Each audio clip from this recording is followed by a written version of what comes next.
Hello नमस्कार। हम लोग पिछले वीडियो में शेरशाह सूरी द्वारा किए गए सुधार में के क्रम में देख रहे थे, तो उस क्रम में हम लोग प्रशासनिक सुधार एडमिनिस्ट्रेटिव रिफॉर्म्स को देख चुके हैं। तो अब जो है आगे बढ़ते हैं, हम देखते हैं सैनिक सुधार जो है शेरशाह सूरी द्वारा क्या सैनिक सुधार किया गया। सैनिक सुधार हेडिंग डालिए, मिलिट्री रिफॉर्म।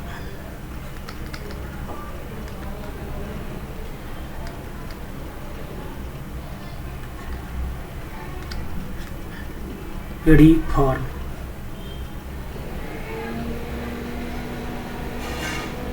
मिलिट्री रिफॉर्म्स क्या क्या किए गए, तो आपको बता दूं, जो शेरशाह जो है बलबन के राह पर ये भी चला है। शेरशाह एक अस्थाई सेना का जो है अस्थाई सेना का गठन करता है। अस्थाई सेना का गठन करता है और सैनिकों को नगद वेतन देने की जो है अस्थाई सेना गठन करता है, और इन सेनाओं को नगद वेतन देने की परंपरा को जो है बहाल किया है फिर से। इसके साथ ही इन्होंने सैनिक में सुधार में जो है घोड़े दागने प्लस हुलिया लिखने,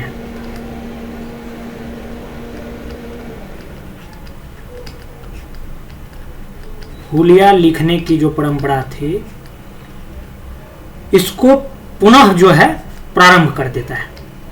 ठीक है, पुनः प्रारंभ करता है, और इससे कि अस्थाई सेना और नगद वेतन देने, ये जो घोड़े दागने हुलिया लिखने, ये जो पुनः प्रारंभ कर देता है, तो इससे क्या होता है, सेना की कार्य क्षमता में जो है, इन सब की वजह से सेना की कार्य क्षमता एफिशिएंसी में, कार्य क्षमता में जो है वृद्धि हो जाता है। कार्य क्षमता में वृद्धि हो गई तो फिर सैनिकों की राज्य के साथ जो है धोखेबाजी की संभावना भी समाप्त होता है। धोखेबाजी, राज्य के साथ धोखेबाजी भी नहीं कर पाएगा ये सब। ठीक है, इस पे भी रोक लग गया। तो ये सब सुधार जो है शेरशाह सूरी के द्वारा किए गए। अब सैनिक सुधार के बाद जो है हम लोग बात कर लेते हैं रेवेन्यू में ये क्या क्या सुधार किया। नेक्स्ट हेडिंग डालिए, राजस्व संबंधी सुधार। राजस्व संबंधी सुधार, revenue related reforms. Revenue related reforms.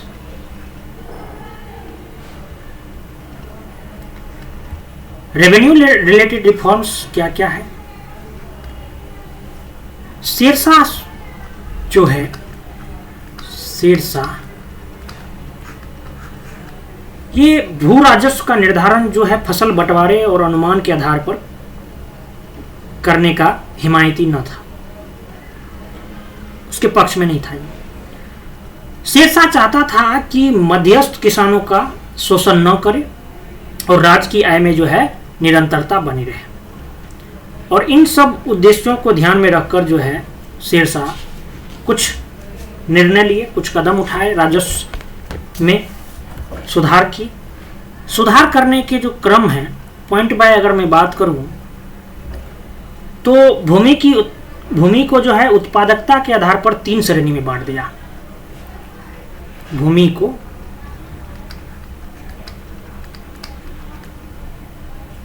3 श्रेणी में बांटा।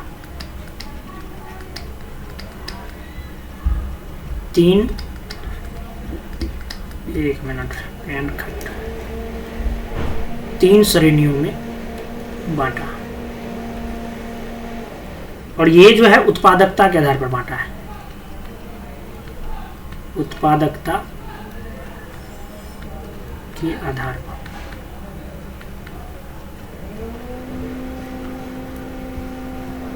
अब ये 3 श्रेणी कौन कौन है भाई? 3 श्रेणी कर दिया, उत्तम, मध्यम और निम्न। और प्रत्येक श्रेणी में जो है भू राजस्व दर उपज का, सभी श्रेणी में, प्रत्येक श्रेणी में भू राजस्व जो है उपज का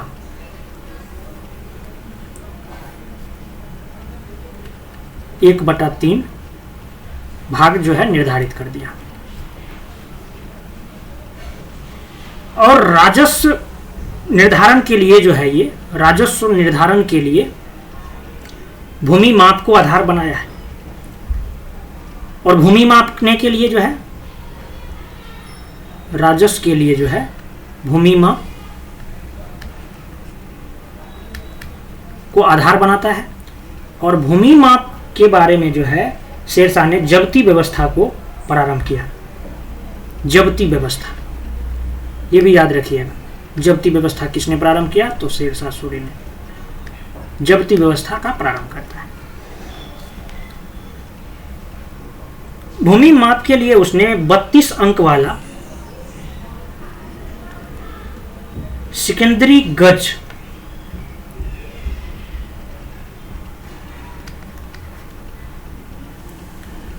सिकंदरी गज 32 अंक का था ये। और सन की डंडी, सन की डंडी, इन दोनों चीजों का प्रयोग किया।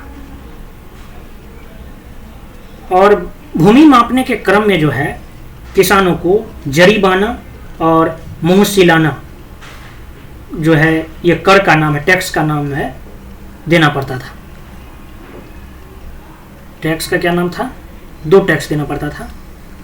एक का नाम था जरीबाना, ये सर्वे शुल्क लगता था, जो कि अभी भी प्रचलन में है। जरीबाना ये सर्वेक्षण शुल्क था। और मुंह सिलाना, मुंह सिलाना ये जो था टैक्स कलेक्शन शुल्क था, ये अदा करना पड़ता था। और ये जरीबाना जो था, जरीबाना ये भू राजस्व का 2.5% लिया जाता था।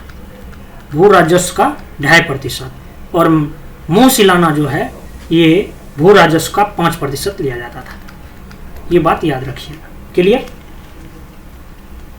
और राजस्व जो है ये लेने की बात तो था ही, और राजस्व के अदायगी के लिए जो है किसानों से करार किया जाता था। और इसमें पट्टा और कबूलियत नामक 2 प्रक्रियाएं संपन्न होती थी। पट्टा और कबूलियत, ये प्रक्रिया है।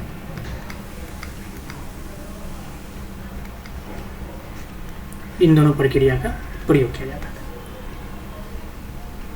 राजस्व का अदायगी जो है किसान जो है नगद भी कर सकता था और अनाज के रूप में भी दे सकता था, जैसी उसकी मर्जी। ठीक है। और लगान जो है, लगान के निर्धारण के समय में अत्यंत ही मतलब नरमी बरती जाती थी। लेकिन वसूली के समय में, वसूली से जैसे कि हम लोग के इनकम टैक्स में भी या कोई भी अभी भी टैक्स जो है भारत सरकार का, उसमें पहले जो है बड़ा प्रेम से कहते हैं, नरम से, मॉडरेट हो। और जब नहीं मानता है ना, तो तब जो है बेटा जाएगा कहाँ, देना तो पड़ेगा ही। तब शुरू करते हैं जब्ती प्रणाली, है ना।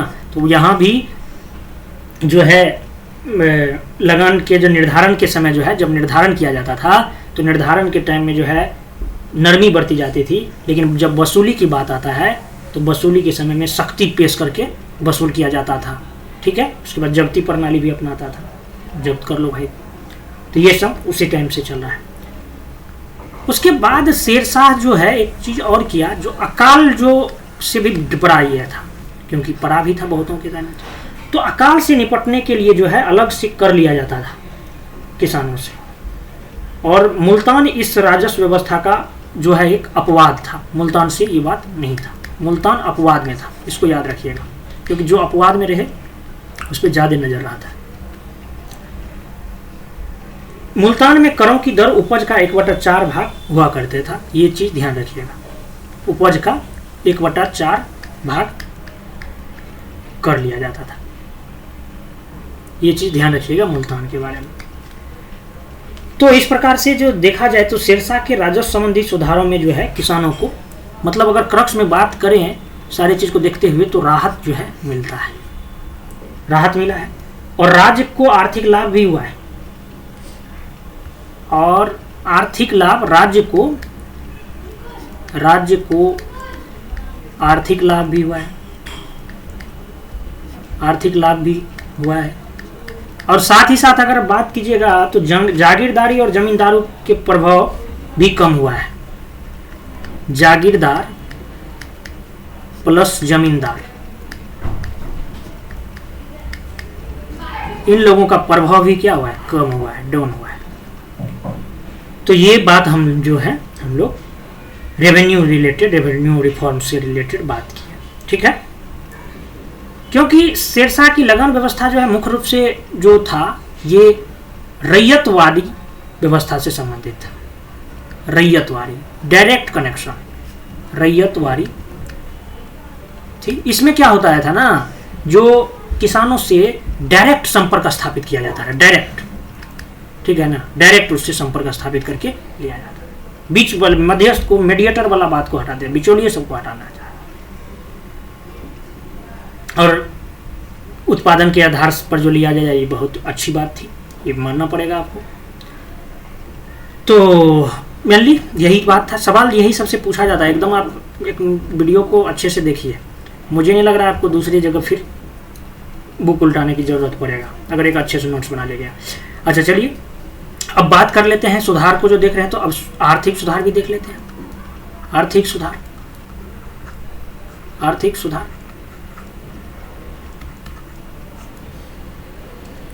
इकोनॉमिक रिफॉर्म्स,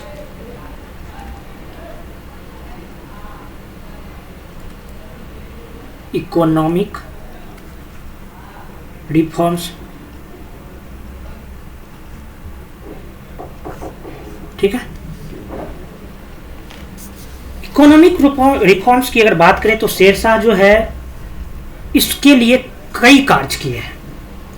उसने राज्य में एक ही समान मुद्रा प्रणाली, एक समान जो है मुद्रा प्रणाली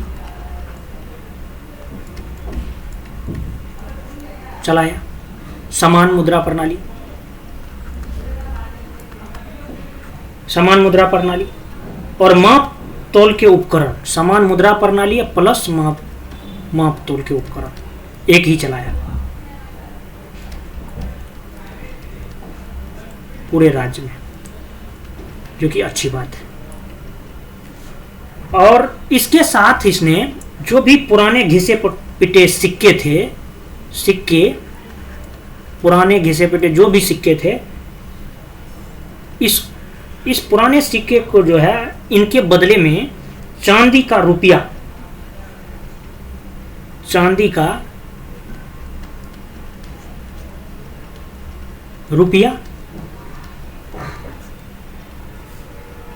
चांदी का रुपया और तांबे का दाम चलाता है। अच्छा आपको बता दूं, जो रुपया जो होता था ना, ये रुपया 180 ग्रेन का होता था। ये पूछा गया है सवाल, ध्यान रखिएगा, 180 ग्रेन का। और ये जो तांबे का जो दाम है ये 380 ग्रेन का था, 380 ग्रेन, ग्रेन यूनिट है भाई।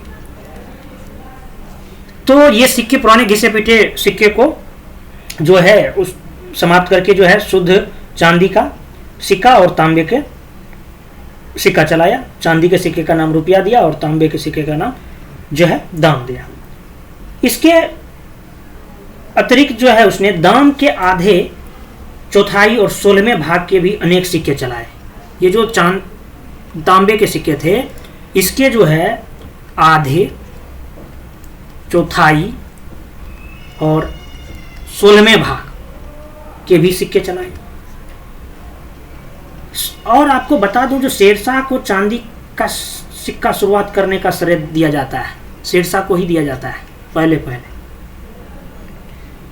उसके चांदी के सिक्के का तोल जो है 180 ग्राम था, जिसमें कि 173 ग्राम जो था, 173 ग्राम ये शुद्ध चांदी था।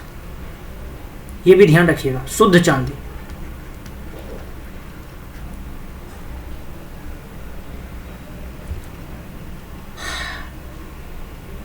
शेरशाह जो है आर्थिक सुधार में जो है व्यापार को प्रोत्साहन देता है, व्यापार को जो है बढ़ाने के चक्कर में रहता है, प्रोत्साहन देता है।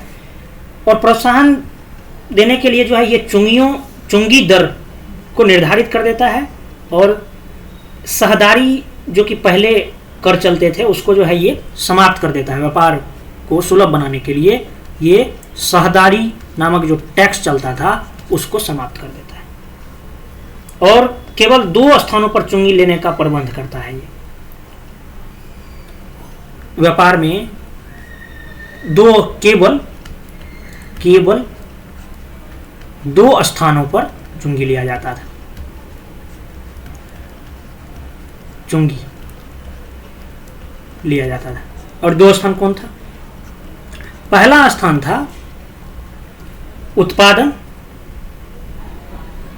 उत्पादन जहां पे होता था, या आपात केंद्र बोल सकते हैं उत्पादन के टाइम में, और दूसरा जो था, दूसरा विक्रय स्थल, बस यहीं पे और कहीं नहीं। ठीक है। और शेरशाह सूरी जो है व्यापार की उन्नति के लिए जो है सड़कों का निर्माण करवाया, यात्रियों के आवास और सुरक्षा का भी पूरा प्रबंध किया। तो ये सब चीज इनके कल्याणकारी तो बहुत काम किए हैं। अच्छा, कल्याणकारी करके देख ही लेते हैं। अब हम इनके कल्याणकारी, जन कल्याणकारी कार्य कौन कौन से किए उसके बारे में देखते हैं। जन कल्याणकारी कार्य, शेरशाह द्वारा किए गए जन कल्याणकारी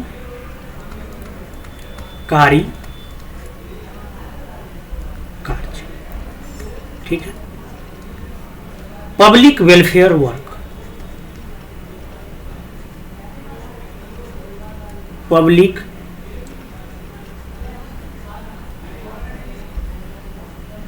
मैं राइटिंग सही करना चाह रहा हूं लेकिन हो नहीं रहा है, हालांकि धीरे धीरे सही हो जाएगा।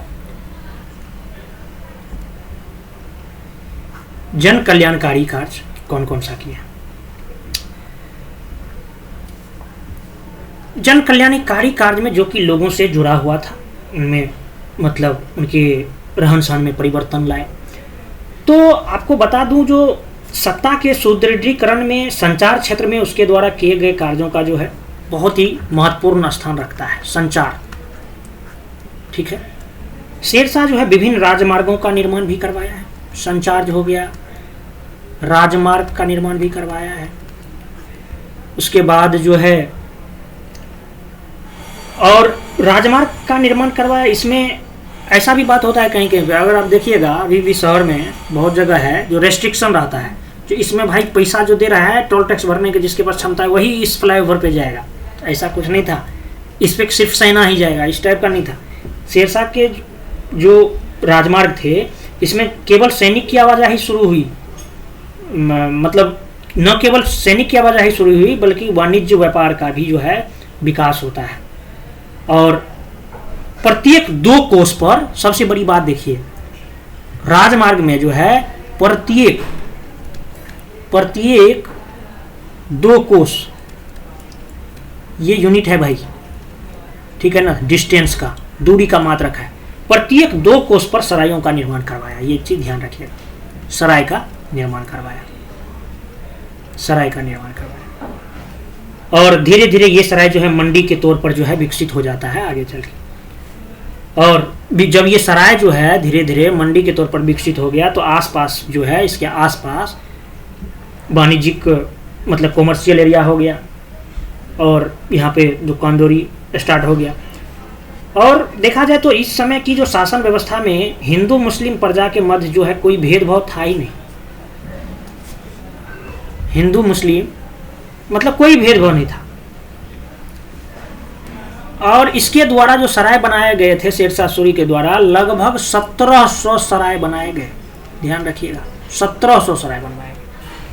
शेरशाह द्वारा बनाई गई सड़क में जो है पहली सड़क को सड़क ए आजम कहा गया है, ये भी ध्यान रखिएगा। शेरशाह द्वारा बनाई गई पहली सड़क जो थी, प्रथम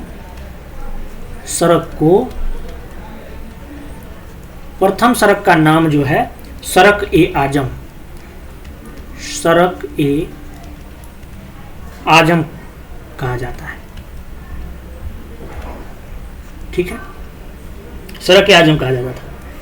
और इसे ही, ये सड़क ए आजम क्यों बता रहे हैं, देखिए इसे ही जो है आगे चल के एक अपना लोग जो पढ़ेंगे ये मॉडर्न हिस्ट्री, तो उसमें पढ़ेंगे जो लॉर्ड ऑकलैंड आते हैं, ब्रिटिश गवर्नर रहते हैं, लॉर्ड ऑकलैंड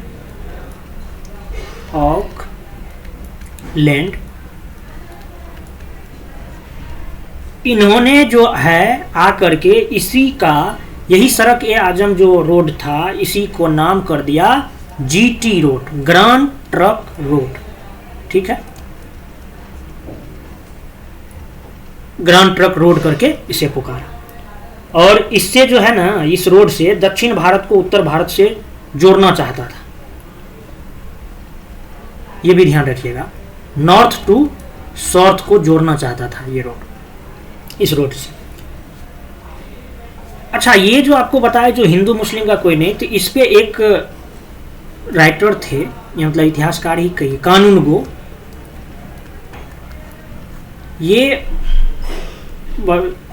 कहा है, इसका स्टेटमेंट है शेरशाह सूरी के लिए कि वह बाहर से, वह पूछा गया, ध्यान रखिएगा, वह बाहर से मुस्लिम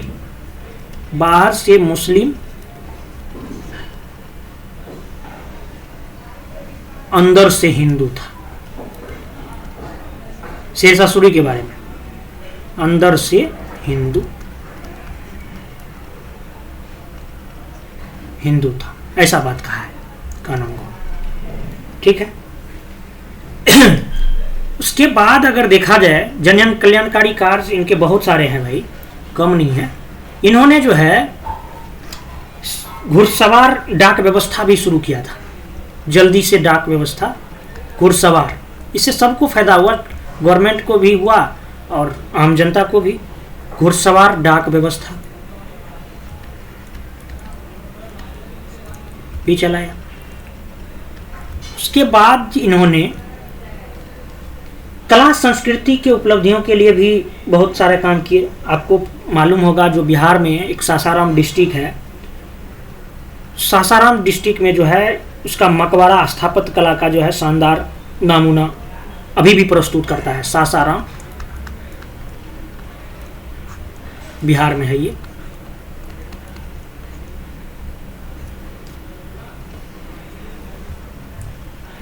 और यहीं पे इनका मकबरा है, शेरशाह सूरी का मकबरा।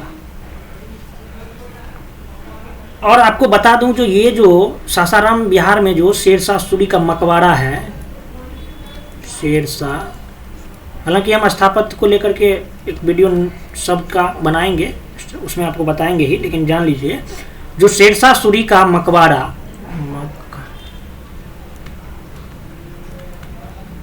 ये सासाराम बिहार में है। इस मकबरा को जो है निर्माण कार्य जो है स्वयं शेरशाह ही मतलब शुरू किया था, लेकिन पूरा जो है इसका बेटा करता है इस्लाम शाह। इसको पूरा किसने किया है? तो पूरा इसका बेटा इस्लाम शाह करवाता है, इस्लाम शाह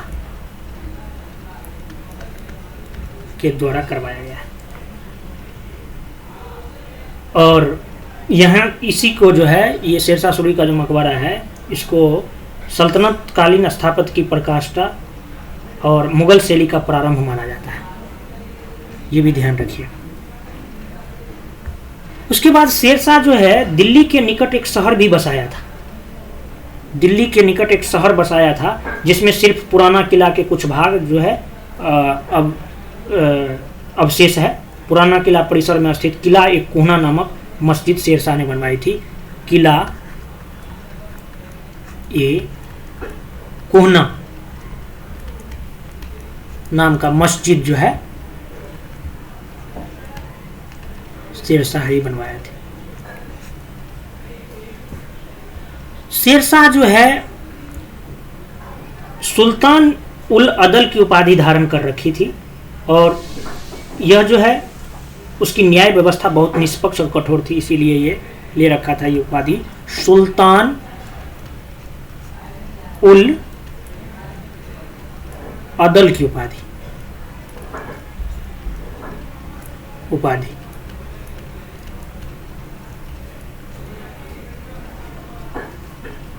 और शेरशाह सूरी के काल में जो है काजी असैनिक मुकदमों का निर्णय करते थे। काजी असैनिक मुकदमों का निर्णय और गांव के मुकदमे का निर्णय जो है ग्राम पंचायतों द्वारा निर्णय किए जाते थे।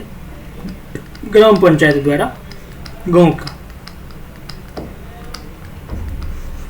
ये भी ध्यान रखिए।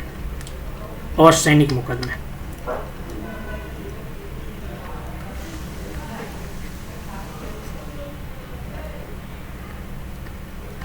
की सुनवाई काजी करते थे और ग्राम पंचायत गांव वाले जो भी मुकदमे होते उसे ग्राम पंचायत करते।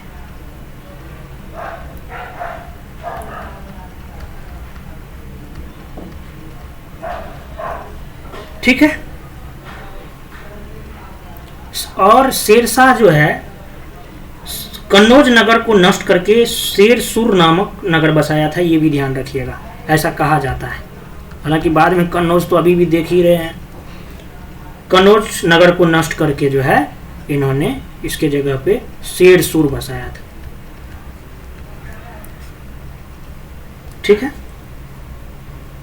और एक कवि का नाम आप सुनिएगा, उसका नाम था मलिक मोहम्मद जैसी। मलिक मोहम्मद जैसी जो थे ये कवि थे और ये समकालीन थे शेरशाह के। क्या पता कभी पूछ ले, समकालीन थे। ठीक है। और मुझे लग रहा है आपको सारे चीज मैंने शेरशाह सूरी के बारे में बता दिया। अच्छा, अब हम करते क्या है, जो आपको हम कहाँ पे छोड़ दिए थे, हुमायूं के निर्वासन काल बता दिए थे, तो हम सोच रहे हैं जो आपको जो है वहाँ तक पहुँचा दे। दिल्ली के अंतिम हिंदू सम्राट कौन बनते हैं, शेरशाह सूरी के उत्तराधिकारी की बात भी कर देते हैं। थोड़ा देख लीजिए, थोड़ा वीडियो लंबा जाएगा लेकिन आपको दिक्कत नहीं होना चाहिए क्योंकि कंसेप्ट क्लियर हो जाएगा एक ही में। तो शेरशाह सूरी के उत्तराधिकारियों में जो है मोहम्मद आदिल शाह का नाम आता है। उत्तराधिकारी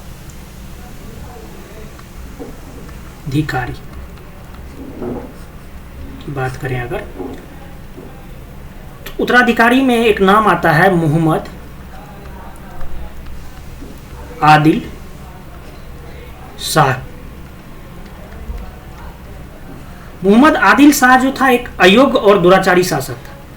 इसने हेमू को अपने प्रशासन का संपूर्ण भार सौंप दिया था और हेमू की वजह से ही इसका नाम चर्चा कर रहा हूं। संपूर्ण प्रशासन जो है हेमू को सौंप दिया था। प्रशासन का संपूर्ण भार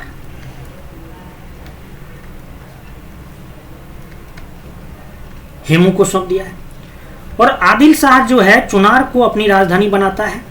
ये भी ध्यान रखिए क्या क्या काम खतरनाक वाला किया है। ये अपनी राजधानी जो है चुनार को बनाता है,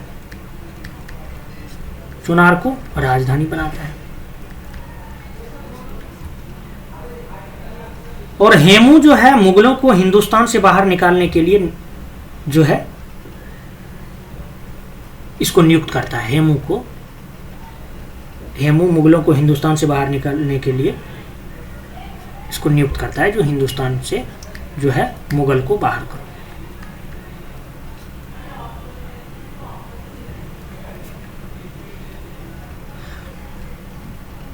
मुगलों को बाहर निकालने के लिए नियुक्त किया। बाहर का रास्ता उसे दिखा। आदिल शाह के शासक बनाते ही हेमू को प्रधानमंत्री बनाया गया। मतलब प्रशासन का संपूर्ण भार इसी के पास हो गया। तो कहीं प्रधानमंत्री रहे तो ये भी ध्यान रखिएगा, प्रधानमंत्री। हेमू जो है अपने स्वामी के लिए 24 लड़ाइयां लड़ी, जिसमें उसे 22 लड़ाइयां में सफलता मिली है। ये चीज ध्यान रखिएगा। टोटल लड़ाई जो लड़े, ये टोटल लड़ाइयां जो है लड़ा है, ये कुल लड़ाइयां 24, जिनमें से 22 लड़ाई जो है 22 लड़ाई ये सफल हुए हैं 22 में, और 2 में हारे हैं। ठीक है। हेमू जो है विक्रमादित्य की उपाधि धारण करता है भाई, ये भी जान लीजिए। उपाधि धारण करता है विक्रमादित्य का, विक्रमादित्य का।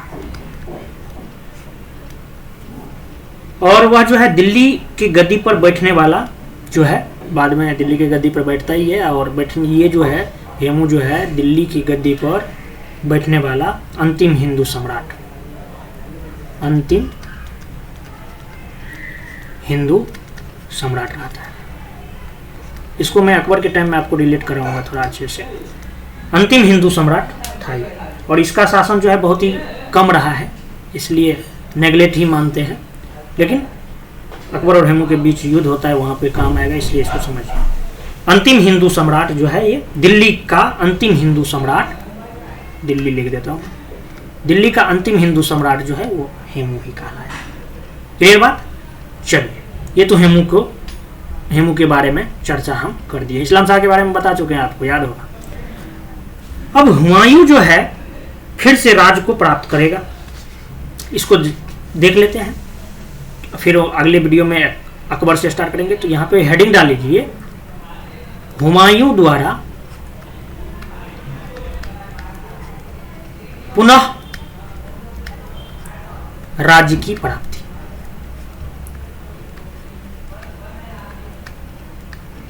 ठीक है, हेडिंग डाल लीजिए। अब बात कर लेते हैं कहां से, 1540 से 45 में घसक गया है कौन? शेर शाह सूरी।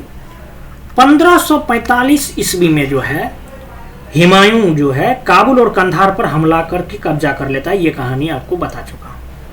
1545 में इनके पास क्या हो गया है? काबुल प्लस कंधार।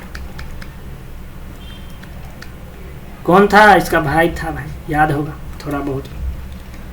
उसको हटा करके इस पे कब्जा कर लेता है।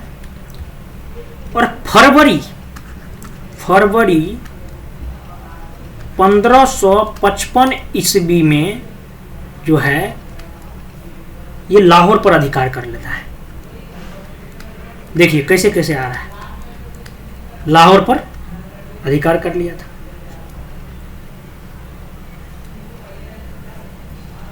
और 1555 ईस्वी में ही जो है ये हुआ है फरवरी में, और 15 मई 1555 ईस्वी में जो है एक युद्ध होता है, जिस युद्ध का नाम दिया जाता है मच्छीवाड़ा का युद्ध। ठीक है, मच्छीवाड़ा का युद्ध होता है। यह युद्ध जो है मच्छीवाड़ा का युद्ध, ये सतलज नदी के किनारे हुआ है। सतलज नदी के किनारे पर, सतलज नदी के किनारे पर होता है। और किसके किसके बीच? तो हुमायूं वर्सेस अफगान सरदार। हुमायूं वर्सेस अफगान सरदार के बीच। अफगान सरदार कौन थे भाई? तो नमीब खान और तातार खान, ये दोनों थे। नबीब खान प्लस ततार खां।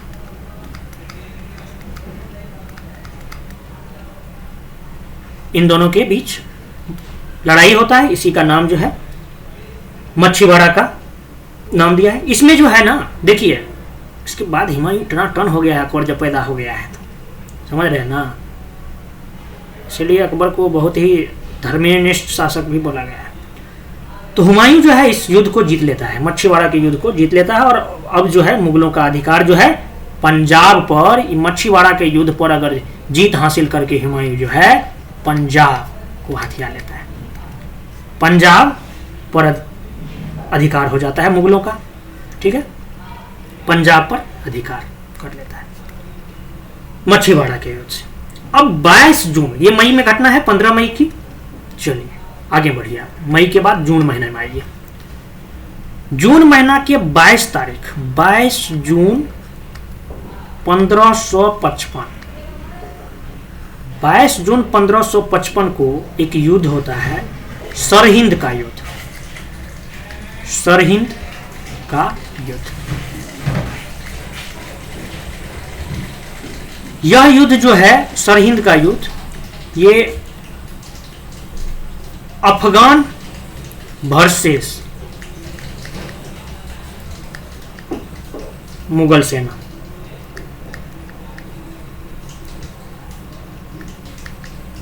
के बीच होता है। और अफगान का नेतृत्व कौन कर रहा है? अफगानों का नेतृत्व जो है सिकंदर सुर नेतृत्व करता था, सिकंदर सुर। और मुगल सेना का नेतृत्व कर रहा था बैरम खां। बैरम खां बहुत ही प्रसिद्ध नाम है, इसको याद रखिएगा, आगे इसका और कहानी सुनेंगे। इसमें भी जो है अफगान सेना पराजित हो जाता है और बैरम खां जीत जाता है। देखिए कैसे इसका भाग्य बदल रहा है। सरहिंद के युद्ध में विजय के बाद जो है भारत का सिंहासन पर एक बार पुनः मुगलों का शासन हो जाता है।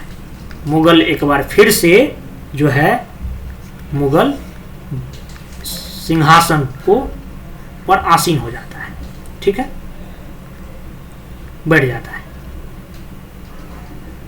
और 23 जुलाई मुगल सेना कब, मतलब सरहिंद के युद्ध से ही जो है मुगल जो है दिल्ली की गद्दी पर बैठ जाता है, यानी भारत के सिंहासन पर फिर से विराजमान हो जाता है मुगल, दिल्ली की गद्दी पर बैठ जाता है। अब जो है बैठने के कुछ ही दिन बाद 23 जुलाई